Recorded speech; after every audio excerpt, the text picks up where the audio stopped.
Hi, everybody.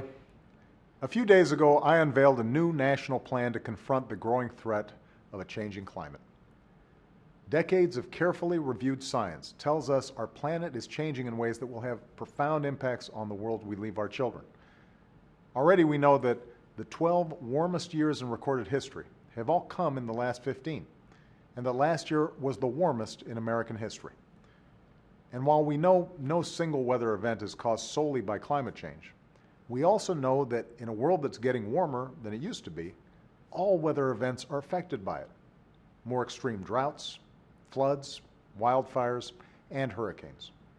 Those who already feel the effects of a changing climate don't have time to deny it. They're busy dealing with it.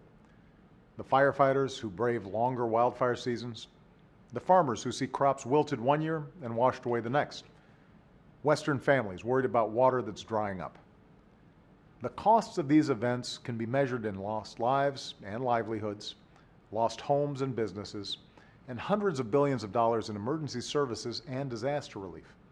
And Americans across the country are already paying the price of inaction in higher food costs, insurance premiums, and the tab for rebuilding. So the question is not whether we need to act. The question is whether we will have the courage to act before it's too late. The National Climate Action Plan I unveiled will cut carbon pollution, protect our country from the impacts of climate change, and lead the world in a coordinated assault on a changing climate.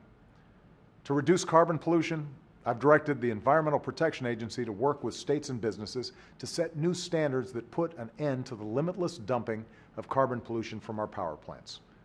We'll use more clean energy and waste less energy throughout our economy. To prepare Americans for the impact of climate change we can't stop, we'll work with communities to build smarter, more resilient infrastructure to protect our homes and businesses and withstand more powerful storms. And America will lead global efforts to combat the threat of a changing climate by encouraging developing nations to transition to cleaner sources of energy and by engaging our international partners in this fight. For while we compete for business, we also share a planet, and we must all shoulder the responsibility for its future together. This is the fight America can and will lead in the 21st century, but it'll require all of us as citizens to do our part.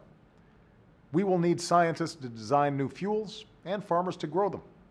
We'll need engineers to devise new technologies and businesses to make and sell them. We'll need workers to man assembly lines that hum with high-tech, zero-carbon components, and builders to hammer into place the foundations for a new, clean energy age. We'll need to give special care to people and communities unsettled by this transition. And those of us in positions of responsibility will need to be less concerned with the judgment of special interests and well-connected donors, and more concerned with the judgment of our children. If you agree with me, I need you to act. Educate your classmates and colleagues, your family and friends.